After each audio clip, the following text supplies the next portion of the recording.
Hello, welcome to Grandstand Therapy. I am Lori, and today's session is going to be on the Qatar Grand Prix. And man, do we need a therapy session after what we have witnessed. I know there's a lot to talk about for this week. I apologize, I'm getting my video out a little bit later. I typically try to put it out right after the race on Sunday, but haven't been feeling well. Hopefully I can get through this podcast without clearing my throat too many times. I apologize in advance. But first, the elephant in the room. How in the heck, in 2 weeks in a row, does McLaren once again fumble and open the door wide up for Max Verstappen to collect more points to get ever so closer to winning his fifth driver's championship? It just kills me. If you go back to the summer break, which was 8 races ago, Max Verstappen was 104 points behind McLaren. It was back and forth between either Oscar or Lando, but either way, 104 points behind. And now, at the end of this weekend, which we're going to unfold, 12 points behind Lando. It's like mind-blowing. So this is a sprint weekend, so it almost seems like it wasn't because there was just so much going on at the end of the race that I forget that we had a whole thing, so I might have a few things out of order, but we'll get through it. So going into this weekend for the Qatar Grand Prix, Pirelli had set a tire maximum laps done on each set of tires because this is a very fast moving track. The corners are very sharp. It's warmer conditions. They heat up, so they basically, for safety concerns, you weren't allowed to put more than 25 laps on a set of tires. In other words, if you use a set of tires, say in the practice session, and put 5 laps on it, you can only put 20 more on it. So you had to use that across the entire weekend. So all the teams knew they had to do this. What we knew for sure in the race, it could make a difference because you had 57 laps in the race. So you would minimum have to stop 2 times. And boy, did we have some chaos with the tire strategy. Let's just put it this way. So let's start out with things coming into the weekend. That was one of those. Also, we had the news kind of broke that Andy Cowell, with the team principal for Aston Martin, would be changing roles to chief strategy officer to kind of help the relationship between Honda, Aston Martin, and AMCO, where he has a relationship with all three. That's kind of his style. And then Adrian Newey, the master engineer that builds all these amazing winning race cars, has decided to take team principal role for now. I don't know if that is because he feels like he's got a handle on everything, because I kind of think like his most important responsibility is the car for next year. However, we are seeing more and more team principals that are engineer backing, because once again, the drivers can report back to the engineers and say, this is what's going on with the car. I can't get the performance out of it. This is what I need to do. So it does make sense. So how that's going to kind of unfold into 2026, we'll kind of see how that goes. But he will effectively be team principal for 26, Adrian Newey, which is exciting. And then also we had Max Verstappen doing interviews. This guy. Of course, y'all know I am Max Verstappen fan, have my hat on. But I do support lots of other drivers. So I do have some bias, yes, but love lots of the other drivers on the grid. It's not just about Max. But I love his humor, and I love that he is just getting in the head of McLaren. I mean, McLaren's trying to do the same. It's just back and forth banter. He's in an interview, and he said, I mean, we're only in this fight because of other people's mistakes. And he's not wrong, because again, he was 104 points behind at summer break. He was never expected to even be third right now in the championship, period. He just wasn't. He's coming into this weekend. So he's not wrong in saying those other people's mistakes is the reason he's here. He's not had the greatest car, but he gets the maximum points out of it. If you give him the opportunity to get maximum points, he's just going to keep collecting, which is, again, what McLaren's been doing. But we come into this weekend with, this is McLaren track. Oscar did well here last year. Oscar hasn't been doing well for the last 5 races since Baku. he for once had a smile on his face coming into this weekend. We get into the practice sessions. The McLaren's looking true form. Don't really, I mean, the Red Bull, Max's Red Bull, mediocre. So let's get into the sprint. We had the sprint qualifying session first.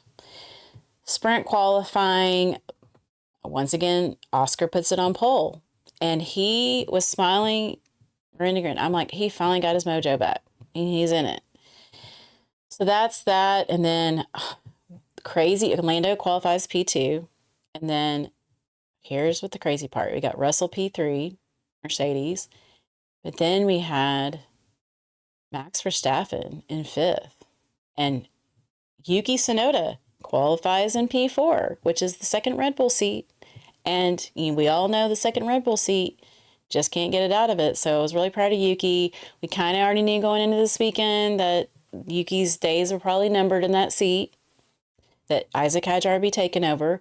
So it was great results from Yuki, but unfortunately, probably a little too late for that. But either way, got him some flowers, got him a good qualifying result. He looked very happy.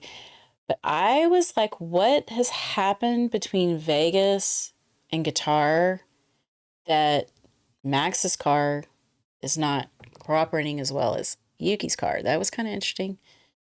Hindsight doesn't really matter now at the end of the day, but at that time, that's what I was thinking, like, what is going on? So, sprint race itself, we had, I'm just going to there was a lot of,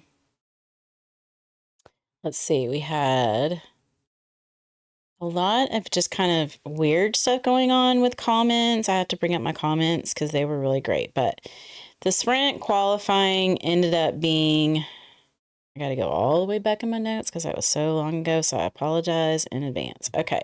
So qualifying happened, and then we had the sprint race itself. In the sprint race itself, it ended up being Oscar P1, Russell P2, Lando P3, Verstappen gets P4, and Yuki gets P5.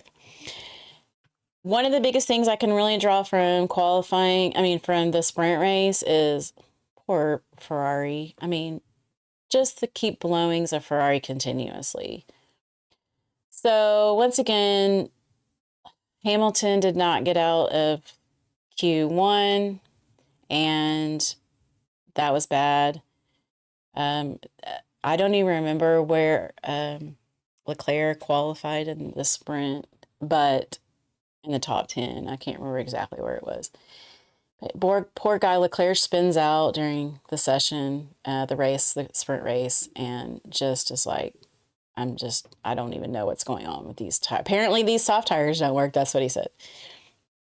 But then when you get into the press conferences afterwards of the sprint race, Hamilton, the reporter asked him a question. Like, can you give us anything positive from this session? He goes, the weather's nice. The weather's nice from the 7-time world champion. We have resorted to that. He can't even talk about anything. And anytime he's interviewed now, he looks so sad. It hurts my heart for Lewis Hamilton. Just really does. And then Leclerc just kept saying the same thing. The car has gone backwards. I don't know how that's happened, but it looks even worse than it did in Vegas. I don't know where we are. I just feel for Ferrari. It's just awful.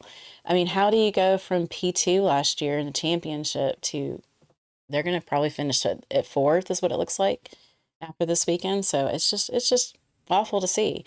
I hope 26 can bring their car around for the sake of everyone.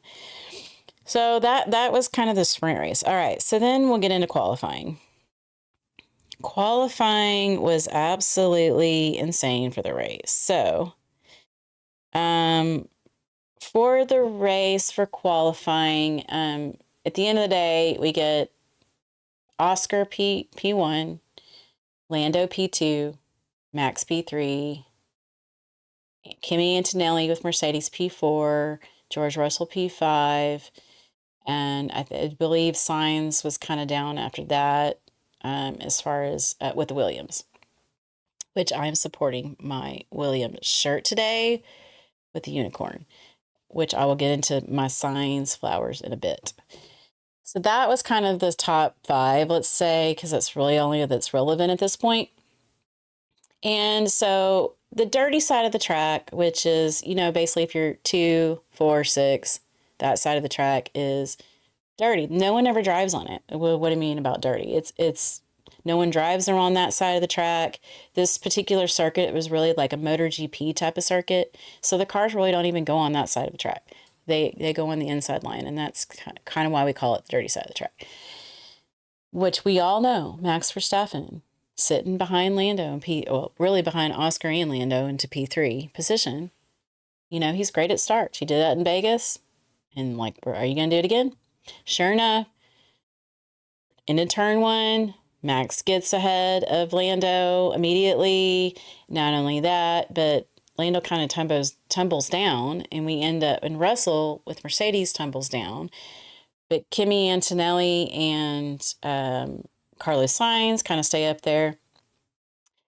So they're cruising. So at this point, we've got Max coming out of turn 1, first lap, let's call it. We've got Oscar leading, and then Oscar leading, and then Max, and then Lando behind him, and then Carlos Sainz and Kimi Antonelli.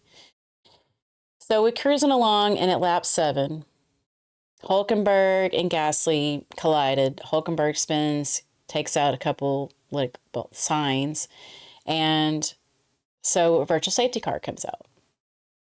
So the virtual safety car comes out, and Max immediately gets called into the pits to change his tires. And everybody else in the rest of the field goes, except for one group, and that would be McLaren. They just stay out there. They don't go in. The entire field, except for Ocon with Haas, he does stay out, but he does pit right after that, like 1 lap later from the rest of the field. But let me just tell you, the entire field, except for McLaren, pit on lap 7 under the virtual safety car. And this is why it's a big deal. If you go pit during a regulations race, you can go pit your tires. You're talking about 26 seconds from the time you enter the pit to the time you exit the pit and back onto the track. When you're under a virtual safety car, you're talking about 16 seconds. And even better advantage if the entire field does it, then you're all kind of even. You're just going to go in there and get your tires and get back out. It was very chaotic, I will say. You don't know what's going to happen. Teams are having a double stack teams, so you get one driver in, you get the next driver in. It was a little chaotic. You don't want to crash. So by Max Verstappen going in first, he avoided kind of all of that. He went in, got back out. Then we had Ollie Behrman. He ends up getting a 10-second penalty for this later in the works, but he apparently, when he was in the pit, a jack got stuck on his car, so he released too soon, and therefore that's unsafe release. So he comes back on track, but then they give him a 10-second penalty for that incident. Bless his heart. And then it was, I had to make notes because it was super ridiculous. Okay, so everybody goes into pit, lap 7. Then McLaren finally, I don't know what their reasoning was, and I have no idea, but they completely fumbled that strategy. They decide to finally pit at lap 24. So then Verstappen's now leading the race. Sainz, Antonelli, and then Oscar, he pits, he comes back out, so he's now sitting in P4. And then Lando pits, and he's sitting P5. He barely came out. Really, there was no really great pit window, which is why it was so bad, is because when they all pitted on lap 7, except for McLaren, by the time McLaren decided to pit, Fernando Alonso had decided to kind of back up the pack, and there was a good 16-second buffer in there. So by the time they did pit, that's why they came out 4th and 5th, because, again, everybody in front of them had pitted already. But when you have Max Verstappen, who is right behind you in the Drivers' Championship battle here, now he's leading the race. So that is pretty much goes on for a while. I did make a little funny note because Leclerc was policing George Russell like the whole race. He just kept coming on to the engineer like, he's exceeding track limits. Watch his car. Watch him every lap. I'm like, he's really trying to get somebody under there. So he was definitely the Karen of the day. So finally, lap 32, then everybody does finally decide to go in and pit all the other ones who pitted on lap 7, which again, this is now their only requirement extra pit stop they need to make because they pitted under the safety car. So they all go in and pit lap 32, and Oscar and Lando are sitting on medium tires at this point. Okay, the rest of the field pits for hard tires, including Max Verstappen. So again, they don't have to pit again because they already did lap 7. And the hard tire, granted, we didn't know how the hard tire was going to operate, so you always don't know that, but it could, do really well or it could not. So finally, at lap 43, Oscar is like, are you going to pit me? Are you going to pit me? And at one point, Lando was asking, like, I need help here. Like, are you going to pit us? I'm like, why are your drivers asking, are you going to pit us? Like, what is your strategy here? So finally, Oscar gets pitted at lap 43 and Lando gets pitted at lap 45. All right, so now we're into the heart of it because, again, 57 lap race. So finally, I would say when Lando pits again, he is right behind Kimi Antonelli. So at this point, about 10 laps till the rest of the race is up. So I guess about 47 laps or so. You've got Max leading the race. You've got Oscar in P2 at this point. You've got Carlos Sainz in P3. You have Kimi Antonelli with Mercedes in P4. And then you have Lando in P5. And Lando is chasing Kimi Antonelli down. And I was so proud of Kimi. Kimi was holding him back so well. And he was not just trying to keep him back, but I mean, Mercedes is also trying to continue to seal in P2 in the Constructors' Championship. So it was a big deal. He was trying to get on the podium himself. And he is giving everything he's got. And Lando is literally on his tail. He is defending. He is putting in great lap time. He was a rock star, really. So we are just watching that. And of course, it's just exciting. It's an exciting race. No matter how it's going to go down, the Qatar Grand Prix is never exciting, y'all. I mean, it's usually a snoozer because you can't pass people on it. So because of strategy, this one became exciting, and we have a championship battle on the line. So, so Kimi actually, okay, so on lap 57, Lando finally gets Kimi. Kimi had made a mistake coming out of turn 9 and 10. Therefore, Lando was able to kind of get around him. But you couldn't quite see that in the moment. So in the moment, we're just like, oh, just one more lap, Kimi, one more lap. Because there's a big difference here. If Lando finishes P5 and Max is P1 and Oscar's P2, you're talking about Max being 10 points behind Lando going into the final race. And you're talking about, as opposed to if Lando gets ahead one more, then he's 12 laps leading into the final race. Oscar, he's kind of submitted in that spot of 16 points behind if he finishes P2, which we knew at that point he was going to. But of course, they show us like every 5 minutes on the screen, like what the championship battle means and what the points are going to be depending on where you place. So we're like down to the wire around the last lap. So it was very heated, and we weren't able to see in the moment. I mean, they are going ridiculously fast, so you can't see every little detail on the screen. Us viewing, the people broadcasting, the people on the pit wall, the engineers in the garage telling the drivers. I mean, it's so fast, like there's a lot going on, and we're all in a heated moment of where is Max Verstappen going to end up? He's clearly going to win this race, but where is he going to end up in the championship battle? Like how close are we going to be? That's where the tension lied. So GP, Max's engineer, comes on the radio and says, I don't know what happened, but Kimi let Lando by. And, I really didn't see anything wrong that he didn't either. No one really kind of knew what was going on. So at the same time, Carlos Sainz is sitting in P3. And he comes on the radio, oh no, like something's wrong with his car. And you can tell his pace is really falling off. And so at this point, Lando's already in P4. Like, is Lando, and you could see them, and distance wise, I mean, they're within seconds of each other. So it's, you could see them. So we're like, come on, Carlos, hold on to it, hold on to it. I mean, I was super proud of Carlos Sainz. I wanted him to get a podium again for the second week in a row. I mean, Lando's already got the championship points. I mean, yes, it could have made a difference in a couple points, but either way, I mean, give Carlos Sainz some flowers too. So that's kind of how it ends. It ends at the final lap. And so we've got Max Verstappen wins the race. Oscar gets P2. Carlos Sainz gets P3. And Lando Norrison's at P4. Kimi Antonelli P5. And Russell P6. So, okay. Then we get into the aftermath of all of it. So you first have, your cool down room.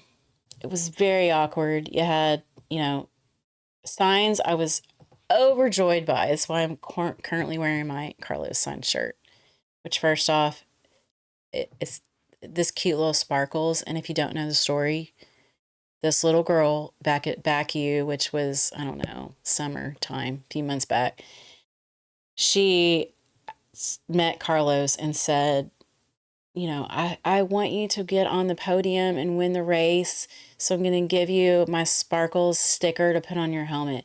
And he totally put it on his helmet and he got on the podium. I'm like, this little girl's like magic. So they made this became a thing, and he's worn the sparkles unicorn on his helmet ever since. And they came out with merch. So of course I had to have it. I love it. It's a great story. And I'll be honest, I might have gotten Carlos Sainz on the podium this weekend, because on Saturday before the race, me and the husband were watching all kinds of things we were watching Carlos and Alex do their podcast because they are hilarious together. And then we also watched a couple of other things with Carlos Sainz. We do really like Carlos Sainz. But then I also got my shirt in on Saturday. So when the race starts and he's there's a chance he's going to be on the podium, I grab my shirt. I'm like, look at this. So maybe I was a good luck for him this weekend too. So anyway, that's the story behind the shirt. I took a little side note there. I'm extremely proud of Carlos Sainz, though. I mean, 2 podiums. It's been I can't remember the exact date. I think at least 10 years, but I can't remember the exact date. But it's been quite a long time since Williams has had 2 podiums in a season. So that's huge for them. That cemented them into 5th in the Drivers' Championship for 25. And I think 26 is going to be amazing for them. So I was really excited about that. But in the cool down room, so, I mean, even before the cool down room, the engineer comes on Oscar's radio and just says, sorry we messed that up, kind of thing. And all that Oscar to say is, I'm speechless. I mean, I would be speechless too. They fumbled it for you. They really fumbled it for you. Oscar was having such an amazing weekend. I mean, he finally had a smile on his face after not having a smile on his face for weeks on end. And then this happens. The team messed it up for him. And now he's going into this last race in the championship battle, 16 points behind Lando. I mean, that is almost, it's going to be extremely difficult for him to win the Drivers' Championship. It just is. They made it more difficult because this happened. So in the end, we got the cool down room and they're in there and Oscar is not saying a word. They're barely even talking. Anybody is barely even talking. Then we get to the podium celebration. That was amazing because Hannah Schmidt, who is Red Bull Racing's engineer, she made that incredibly strategy call to pit on lap 7, which everybody else did too except for McLaren. But either way, genius work. They brought her up on the podium to celebrate, which was great. She's made a lot of great strategy calls this year. She's really great at it. A lot of other teams want her as their strategy engineer. And so she deserved to get her flowers. That was awesome. They put her up on the podium. I love to see it. Love to see a girl up there banging it too. So that was awesome. And Oscar just looked just absolutely crushed. And he should be. I mean, he absolutely should be. He couldn't even form a smile on that podium. it was just, and Max Verstappen is grinning ear to ear. You can tell he is just loving every minute of this, not because he thinks he's going to necessarily be 5th-time world champion. It's still going to be a stretch, but because he's just having fun. And this is making it fun. We are enjoying this as fans. They are enjoying this as drivers. It is challenging. It is fun.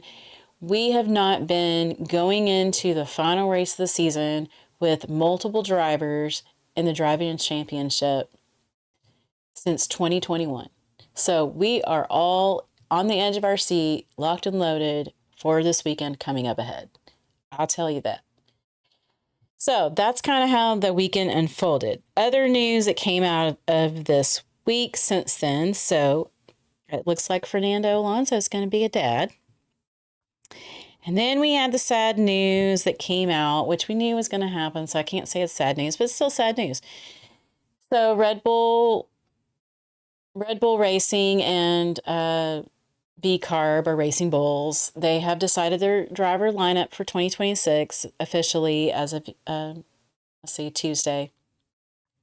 So going into, it'll be Max Verstappen in the Red Bull alongside Isaac Hadjar, and in the Racing Bulls we are going to have Liam Lawson and Limbad, who is coming from F2 through their drivers program to join the grid, which means Yuki Tsunoda, unfortunately, is out of a seat, which makes me really sad because I love Yuki.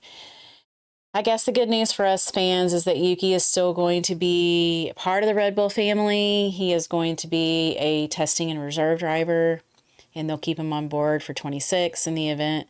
I mean, you never know what could happen. Something might not work out with any of the other drivers. He could end up being back in one of those seats if that is the case, but at least he still gets to be part of the organization. He's not gone from the sport. There's not currently a seat available for him, but hopefully he can get a seat again and he can still remain in the sport because we really love him being there. Also, something else that came out is as Isaac Hadjar will be able to work. Okay, well, let's just say we're going into the final race of the season in Abu Dhabi next week, or this week, I should say, on Sunday. So after the end of the season will be this last race. So they oftentimes let drivers test cars on the track following that race at the end of the season, and so as Isaac Hadjar will be able to sit in that Red Bull seat and actually do a test, which doesn't always happen. So that's really awesome that he's going to get to drive the Red Bull car. Granted, it's going to be a different car for 26, but at least he can kind of get his feel, which is awesome. I really, really hope he does really well, and I hope that that second Red Bull seat is not a curse. I hate to say that, but I really hope it's not. I don't want it to defeat somebody else because, unfortunately, we've been defeated with Liam Lawson this year and then Yuki Tsunoda, and then it's just a revolving door, and I just really hope that this 26 car, the good thing is we're going into a brand new regulation, brand new power unit, so, it's new to Max Verstappen, it's going to be new to Isaac Hadjar, so hopefully they can kind of get the right setups for each individual, how their driving styles are. Maybe that can be a little bit more of an advantage for Isaac. Let's hope. But either way, it'll be exciting to see how that unfolds. Going into the championship race this weekend, we might all need therapy. I don't know. I have no idea how this is going to go. I mean, Lando is still the favorite. He is 12 points ahead, which is not a lot, but is a lot at the same time, because even if hypothetically Max Verstappen wins Abu Dhabi, Lando can't finish on the podium in order for Max to be champion. So he has to finish basically 4th or below, which is a tall order because we all know it's been pretty much Lando on the podium. It wasn't this weekend, so I guess it's possible, but barring of another McLaren fumble, which I would say, can you do that 3 weeks in a row? I mean, I didn't think you could do it 2 weeks in a row, so I guess you could. But poor Oscar, Oscar's 16 points behind Lando. So he would have to have Lando finish pretty far back and be on the podium pretty far up for him to be able to win the championship. But there's so many hypotheticals. This papaya rules that they've had all year long, to Max Verstappen's point, this should have been wrapped up a long time back if they just would have picked a driver to back. but they didn't. And so now here we are. And now, you know, Oscar led the championship for most of the year, half the year, let's say, and then Lando the other half, back half the year. And now you're going into the final race and this is it. So I don't know how it's going to go. I don't know if they're going to play the team orders, you know, if it's mathematically not possible depending on how the race unfolds. But, you know, you just don't know. I mean, of course, qualifying is going to tell us a lot. But then at the same time, it's going to be about strategies. You can bang your buck that Red Bull's going to try to get that strategy right. You can bang it that Max Verstappen's going to try to get off the start right if he isn't on pole. There's just a lot there's just a lot of uncertainties. Last year, just to give you an example, Oscar and Max, they crashed out on the first turn, and then Lando won the race. That could happen again to either three of them. So we just don't know. And then if you have another driver in play, I mean, we got to hope that maybe George Russell will get in there and spice it up a bit. I don't know if I could count on Leclerc spicing up a bit, but that would be awesomeness. So we just don't know. We have not been this excited about having a final showdown since 2021. And we all know how 2021 went. And if you don't, you should go and watch it. Just go and find it on YouTube. If you don't have access to F1 TV, go find it on YouTube. We are in store for a cinema. That's kind of what this is. Like, to me, this is a scripted movie scenario that we have unfolded in the last 3 weeks and leading up into now. It's like it was scripted. I mean, Netflix is going to have a field day with this for Drive to Survive coming out. I mean, a field day. This is absolutely cinematic. So as a fan, love it. Stress level's a little high. It's going to be for a lot of people. Well, we're going to get through it. But this is one thing that you can say is, like, we don't know what's going to happen, and that's exciting.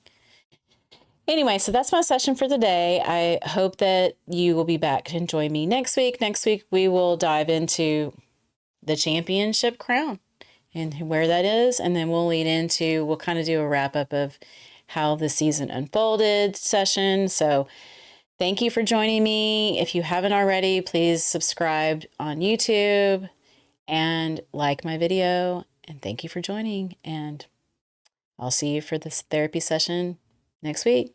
Bye.